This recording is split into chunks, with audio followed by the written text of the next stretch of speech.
Alors aujourd'hui, on va parler un petit peu pivot.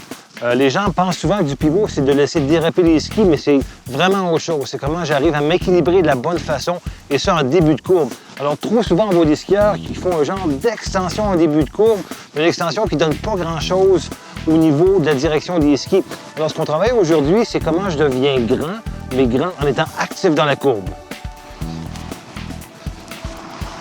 Donc l'action de pivoter, c'est vraiment l'action de tourner la jambe à l'intérieur de la hanche. Donc si je regarde ici comme ça, si je tourne la jambe, qu'est-ce qui arrive? Je mets le ski sur l'écart vraiment tôt et la jambe grandit.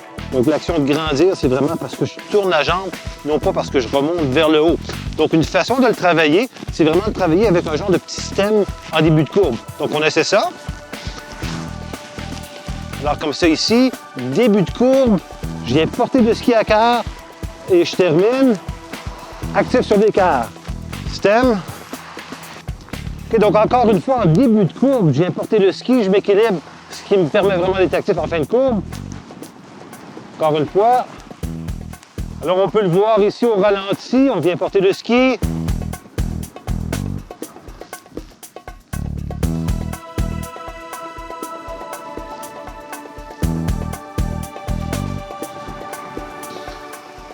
Alors, ce petit exercice de stem me permet vraiment de bien sentir, d'être vraiment tôt sur l'écart.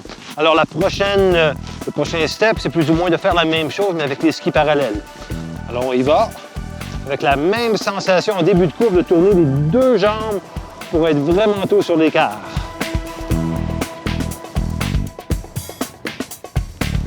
Ce qui est important de se rappeler, c'est que le skieur ne devient pas grand pour devenir grand en début de courbe. On devient grand parce qu'on tourne la jambe, ce qui nous permet d'être tôt sur l'écart.